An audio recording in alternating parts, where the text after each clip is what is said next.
Good morning, everyone, or good afternoon. This is Valerie with Two Mamas to Love, and I am thrilled to be live here with my incredible guest, Larry Schechter. Larry is the author of History of Fantasy Sports and the stories of the people who made it happen. And I'm so excited to have him on here because he's such a unique guest with Two Mamas to Love, but I think it's just very important. He had reached out to me when we had the Global Summit last month, and I had the incredible guest, Todd Stottlemyre, 3 times World Series champion. And Larry reached out to me and said, I wrote this book, and it's a book all about the history of fantasy sports. And I was so intrigued to have him on the show because I have heard so much about fantasy sports. I'm sure you have too, or you've been doing it. And I actually have a group of mom friends where we do fantasy sports together. And so I'm so excited to have him here and to talk about his book. So thank you so much for being with us here today, Larry. It's an absolute pleasure. Thanks for having me.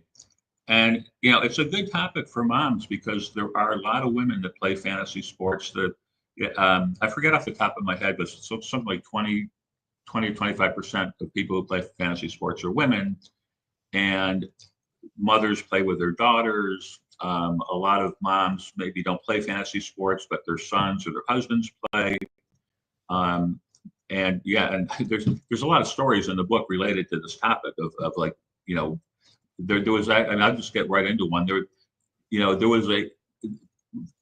I'm thinking of 5 stories at once. I got to pick one. Okay, so first of all, the very first fantasy football league started in 1963. Oh, wow. And 1963.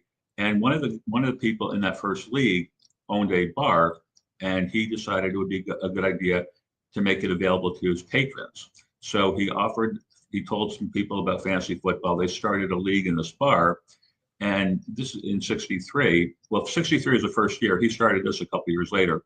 And so it was really popular, and like every year they expanded, and it was only a few years later they had the first women's league. And back then the men didn't want to play with the women, so they made the women form their own league. But there were women already playing fantasy football back in the 60s, the first leagues. Wow. And then on the other hand, some of the women don't like that their husbands or boyfriends play. And there's a woman named Allison Lodish who started a group called Women Against Fantasy Sports.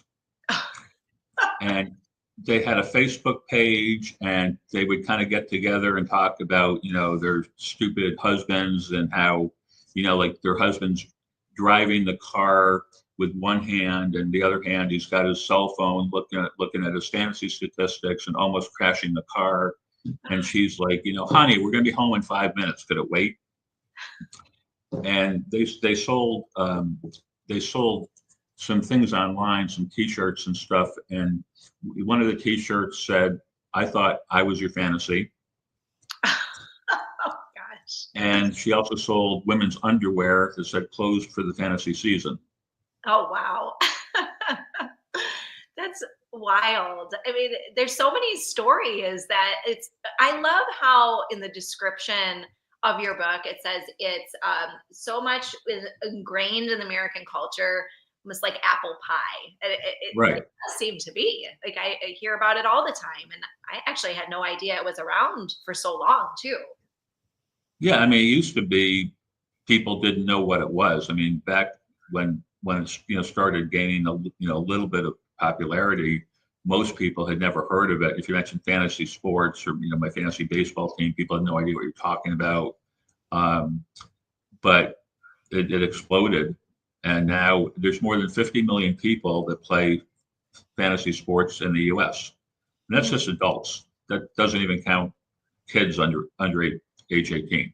And there are a lot of people under age 18 that play. So now it's really common. And of course, when if you turn on a game on TV, you see fantasy statistics, or they're talking about fantasy. You've got Sirius XM Radio has a 24/7 fantasy channel. So it's like everywhere. And this is like why I wrote the book, because I've played fantasy for 30 years. And, for several years, going back about 10 years ago, I would kind of look at what's become this worldwide massive industry. You got, millions of people playing all over the world. everything from fantasy football, fantasy baseball to fantasy Iditarod, fantasy wakeboarding. It's like fantasy everything. Yeah. And India has 200 million people playing fantasy cricket. Wow. Yeah, and so and you got news services and stat services, and so I just looked at it like, where did this all come from?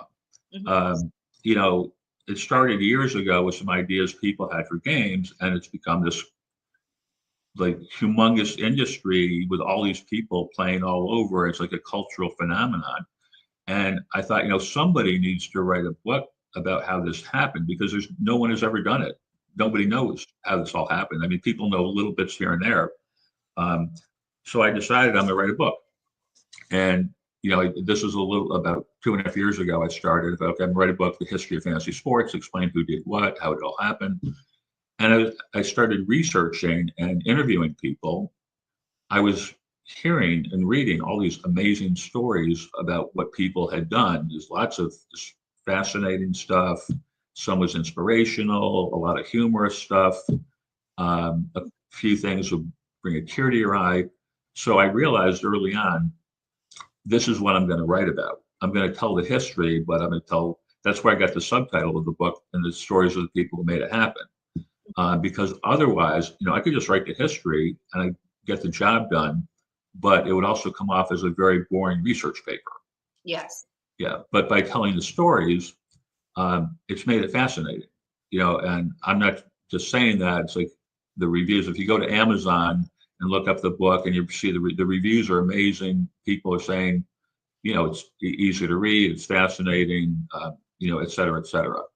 And a lot of the people who've reviewed the book haven't even played fantasy, and they like the book just because it's more about the stories of the people, and than about fantasy sports so much. Hmm. And I find that so interesting. And I love that because stories are so powerful. And stories are really what I think just grab our attention so much. Yeah. And you're saying, like, I love a good academic research paper. Like, I love that, but it's not the same. It doesn't have as much Oh, color. it's so Yeah. boring. Yeah. When I did months and months of, I thought this was something I could knock out in 3 or 4 months. I was so wrong. It took 18 months, full-time work, researching, interviewing dozens and dozens of people. And yeah, when I would Google articles and things, the research papers, I could barely read 2 sentences. They're so boring. Yeah. Um, yeah. But here's a story you'll like as a mom, Yeah. and the moms in your audience. Hmm. So when computers came around, it used to be that people who in fantasy leagues, whether it's baseball, football, whatever, they'd have to get the statistics from the newspaper and manually calculate all the statistics and standings for the league. And it would take the commissioner of the league several hours a week to do this. So Hmm. when computers came around, some people realized, oh, I can use a computer to do these statistics, and some people started offering services, you pay a fee and they'll do your statistics for you so you don't have to do it yourself. Hmm. And, which is a great idea. And some of them, became huge, and they, and that's one of the reasons fantasy exploded was because with the computers and then later the internet made it so easy to do. Yeah. Anyway, one of the very first statistic services was run by a couple in Pennsylvania, Jim and Gloria Berger. And what they would do for baseball is they would get the USA Today on Tuesday would have the American League statistics, and Wednesday would have the National League statistics. So Gloria would read the statistics from the USA Today, Jim would enter them in the computer, and then they'd get the reports in the mail to their customers on Wednesday night. One Wednesday, Gloria went into labor with their first child, but they didn't let that stop them from doing their job. So in between contractions, Gloria would read the statistics from the USA Today, and then she'd be like, "Oh wait, hold on, another one's coming. Hold on. Oh, okay, it passed. Okay," and then she'd continue reading the statistics. And That's impressive. their daughter was born that day, and they got the statistics in the mail on time Wednesday night. And now, 37 years later, the daughter that was born that day plays in the fantasy football league with her dad. Oh, I love that. Yeah. And And that's so amazing. I think not only for just, I feel like sports in general brings people together. Oh And yeah. it may be different types of sports or whatever that is in different regions, parts of the world, but it's that community aspect. I was telling Larry before we went live that like I am part of like this mom community that like we bonded over fantasy sports, and I really didn't know much about it. Like I've heard of it, but I didn't know much about it. I'm like, okay, well, you guys are gonna have to help me with this. We had so much fun like picking drafts to like these kind of silly roller coaster things to pick a draft and like just fun Mhm. things and it increases the bonding. And sometimes we need that because we're just so inundated with just like the daily grind of the activities as parents that we need to fill our cups, and whether that be through watching sports or bonding, and like you're saying it increases the bond too between parent and child, and just I find that all so fascinating. Yeah, and when I started the researching for the book and everything, um, I was just thinking about the history, as I Mhm. said, but you know, as I was getting into it, this is one of the hugest thing that stood out was the relationships that fantasy sports builds. Um, what you were talking about before, sports in general will do that. Like for example, I'm a Red Sox fan, and I've been at games at Fenway Park in Boston, and like if a Red Sox hits a home run or something, I could be high fiving three people next to me, complete strangers, Yep. just because we're bonding being Red Sox fans. And that's totally common. That happens all the time. Um, but as far as fantasy sports, like there was a football draft in Las Vegas, where you got a plumber sitting next to the CEO of a Fortune 500 company. The two of them are talking like they're best buddies. So And yeah, and you got it's a big thing with coworkers, that started fantasy leagues, and the coworkers bond, and you got a company where like the salespeople and the tech people would ordinarily never interact with each other, but now they do because of fantasy sports. There's just all kinds of stories about the relationship building, college friends that probably would have drifted apart over the years, but they had a fantasy league, which they still have 30, 40, 50 years later, and it's kept them together all these years. And you got, mothers and daughters, fathers and sons. It's just all kinds of relationship building. One of the people that I interviewed, Mark Mariani, worked for CBS Sports and Turner Sports. mhm. And when he first started working, he had never heard of fantasy sports, but the people in his office had a fantasy football league, and they invited him to play. And Mark said when they explained this whole thing to him, he realized if I join this league, I think he was in Chicago. He said, if I join this league, I can call my boss's boss's boss's boss in the fancy office in Manhattan, and he'll take my call to talk about a trade or whatever. Whereas ordinarily, this guy wouldn't take his call in a million years. Wow, it's a bridge. It's a bridge. That's incredible.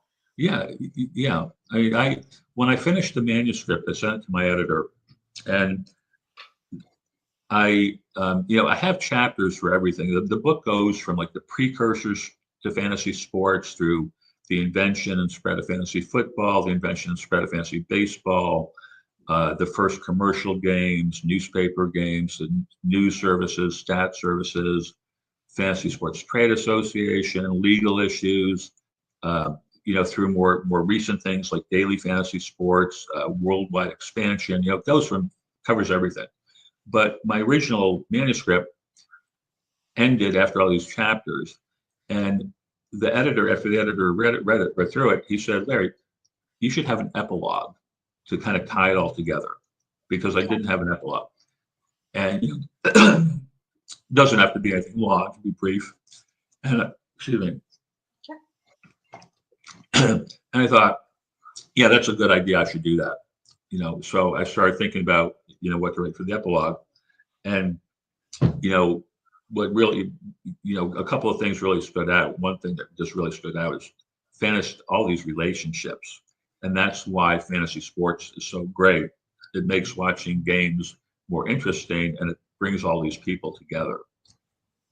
Absolutely. I think that's so, so neat. And I, I, I'm just one thing that I'm thinking about as you're talking, Larry, just remembering relationships. And I didn't even think about this until our conversation because I remember like memories of my grandpa in particular on Thanksgiving, which just happened. And I remember sitting with him and just, we didn't talk, but I just would sit with him and we'd watch a football game. And I mean, it wasn't the fantasy aspect of the sports, but it was still that relationship. And I have Yeah. nice memories of that, it brings people together. I think that's beautiful. Yeah. And it's fun. And it's fun. Yeah. Yeah, Yeah. it's so Yeah. much. And yeah.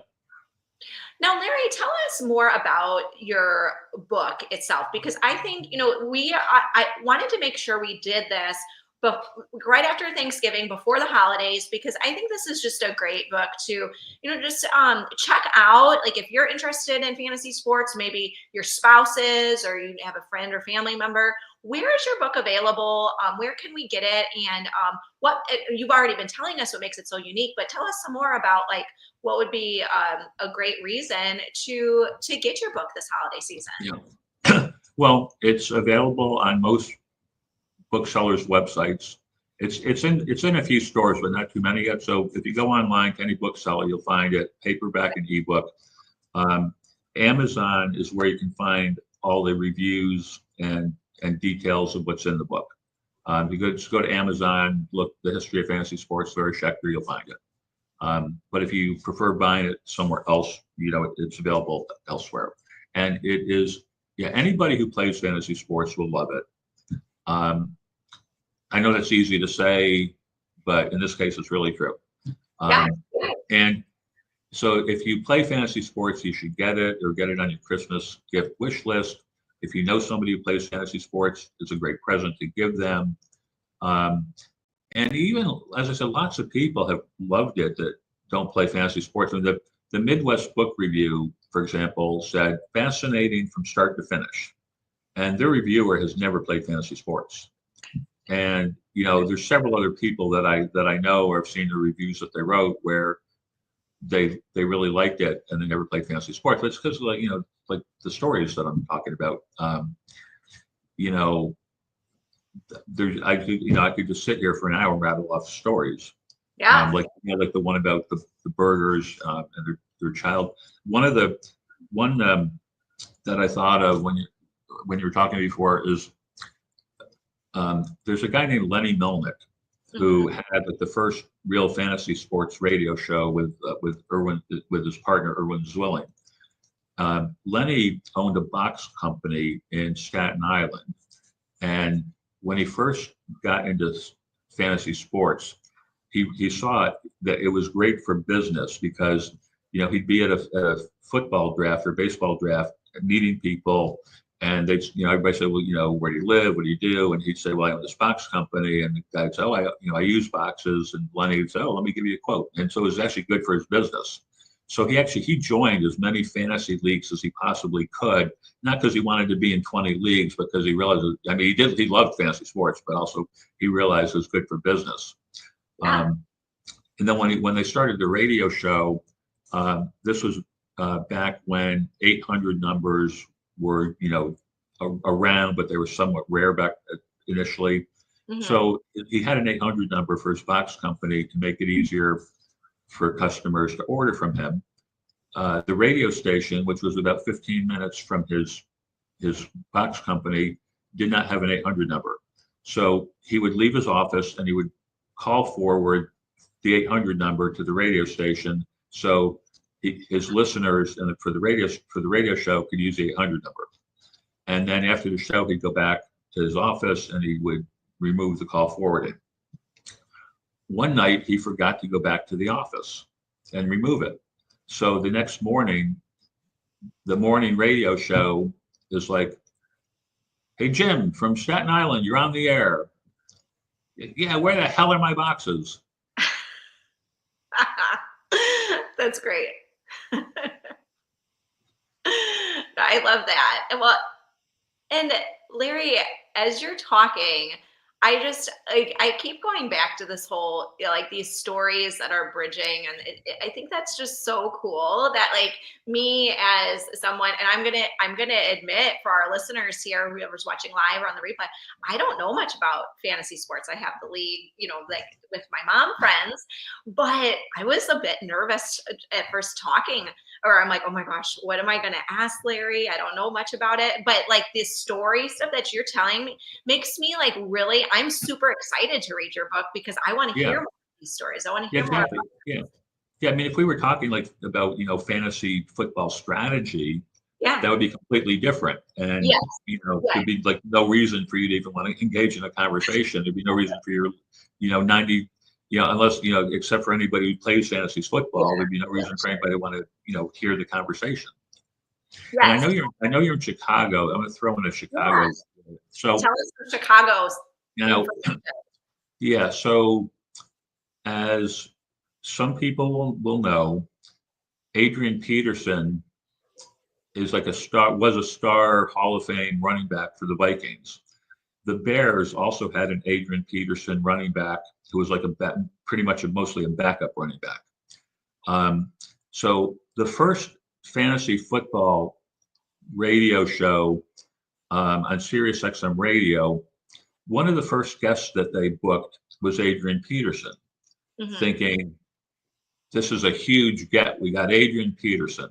Wonderful. Promoting it, telling people Adrian Peterson's going to be on the show. Like a minute or so into the interview, they realized they got the Adrian Peterson from the Bears. Oh gosh. They thought they had the Adrian Peterson. Yeah. And so here's an interesting thing. I wrote a book, The History of Fantasy Sports. It's like 300 pages covering the entire history of fantasy sports from beginning to now. And who would have ever thought that Adrian Peterson from the Bears is mentioned in the book twice? That's pretty odd. The second reason he's mentioned is one of the first stat services where they originally the way statistics was, originally the commissioners would do it by hand and then they'd get the reports out. So like if your fantasy week ended on say Sunday, by the time you got a report to see what happened, it would be, you'd probably have come in the mail on Friday or Saturday. But then with computers and the internet, it evolved to where you could do live scoring. So something happens on the football field or baseball or whatever, and you look on the internet, and within like a minute, you've got live statistics. Mhm. So one of the first companies was doing this. You know, they one Sunday for football, they had this problem where the statistics stopped working for like 45 minutes. There Mm. was a glitch in the system. And the reason was the Bears were playing, they didn't know why at first, but what happened, the reason is the Bears were playing the Vikings and they both had running backs named Adrian Peterson. And that completely messed up the Oh, statistic feed. yeah, They, I can they, imagine. they weren't prepared to handle such a thing. That's really interesting. It's just so neat, like all of these stories that sports can provide us. And Larry, I do have a request for you because I have in my sports, my fantasy sports league, mom league.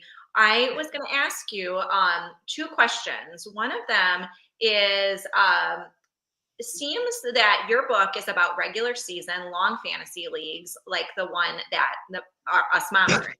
I'd be curious what your thoughts are on the rising popularity of daily fantasy sports and if you think they're an extension of season long fantasy or more of a reaction to the popularity of sports gambling.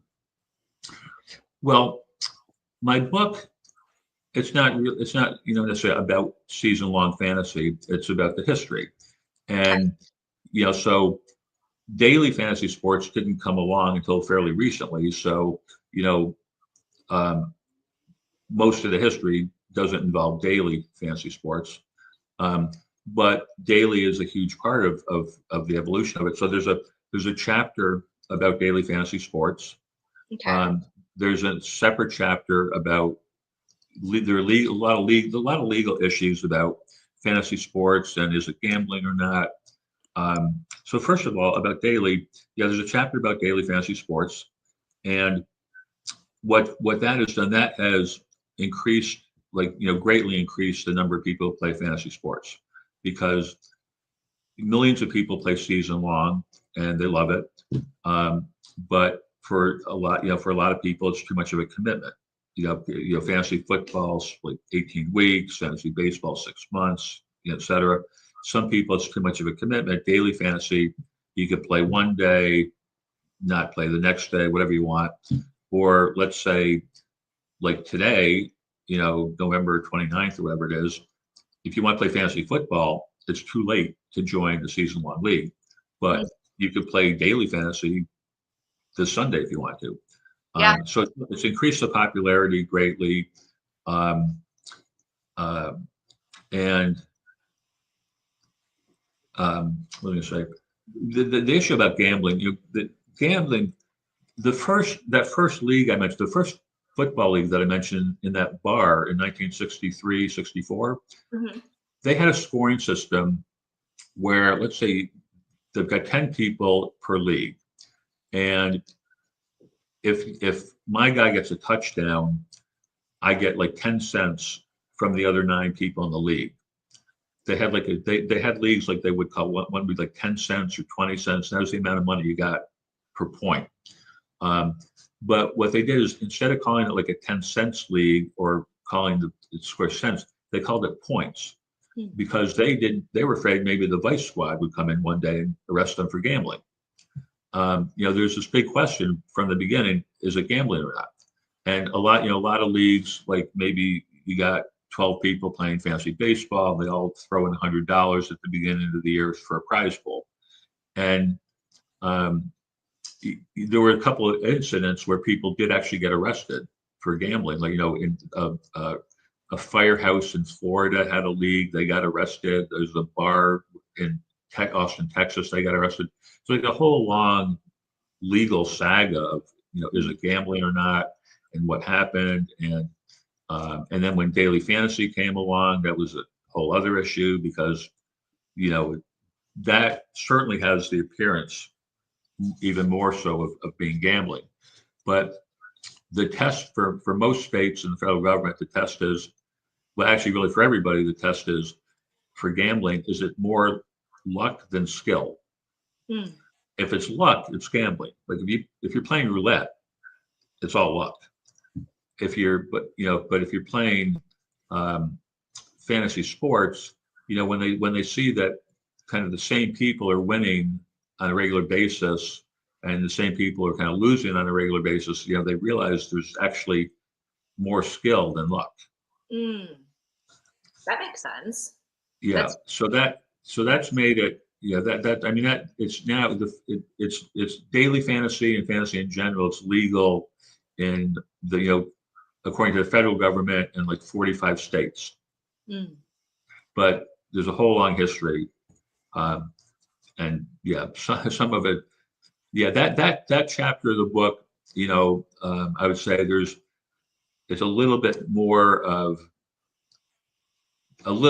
toward like the research paper, but Sure. there's still some really interesting stories Yeah. in that chapter too about, yeah. Well, it sounds like the book is something for everyone. Like, you have the stories and you have that information. And there was a question earlier in the comments, just in general, of what is fantasy sports? Like, if there's someone who just does not know what fantasy Right. sports is, what would you define it as? Like, is Well, there like an yeah. actual universal definition? Yeah. In fact, this was on like the first page of my book, Oh, or the okay. second page, because I said, like, I have this little introduction, and then I said, like, to write the history of fantasy sports, first we should define what is fantasy sports. Yes. Yeah. 'Cause what is it's games where you're picking real life professional players before the season starts, or if it's daily fantasy, before the game occurs. So you don't know what's going to happen. So if you've got a baseball team and let's say I take Shohei Ohtani on my team, now I'm expecting he's going to do really well because he's like one of the best players in the game. Mhm. But I don't know what's going to happen. So you're taking players before the season starts, and then as they accumulate statistics, like for baseball, be like home runs, RBIs, wins, and for pitchers, things like that. Or, for football, scoring touchdowns, catching passes, whatever. You accumulate statistics, and you try to do better than everybody else in your league.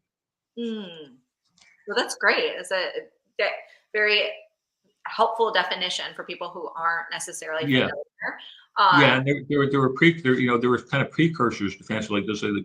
Stratomatic and APA are board games that are based on professional athletes' real statistics, but from prior seasons. Not so you know what their statistics were, and you playing the game, it's going to be pretty close. You're going to get pretty close results to what they actually did. Hmm. Well, that's really helpful. And Larry, I love talking with you about all of this, and I feel like we can talk all day about fantasy sports and about your incredible book. But please tell us again as we wrap up this live again where we can find your book, and I'll make sure once I post this replay, which will be available on YouTube as well as I believe LinkedIn will have the replay as well. I'll post in the comments like where you can find it on Amazon and all. But please tell us one more time. Where we can find it and why we should buy it because I'm super excited to get it myself Yeah, because I think it's going to be great to hear all the stories and to be able to share with my friends and family who all know so much about sports. yep. Okay, well, it's available on most booksellers' websites, paperback and ebook. Amazon, if you're on Amazon, that's probably the easiest place to get it. You get it right away. It's a couple of dollars less than most other places. Um, yeah, just go to Amazon or any bookseller, Google the history of fantasy sports, Larry Schechter. I mean, you probably don't even need to put in Larry Schechter. You'll find it. But if you want to see details and read a lot of reviews, go to Amazon. That they have a lot more reviews and details than most other places. That's great. That's great. Well, thank you so much, Larry, for being a part of Two Mamas to Love. I absolutely just am so thrilled you were able to join us, and I'm so grateful for you to come and talk with us about such a fascinating topic. So thank you so much, Larry. Okay, thanks a lot for having me. Thank you so much.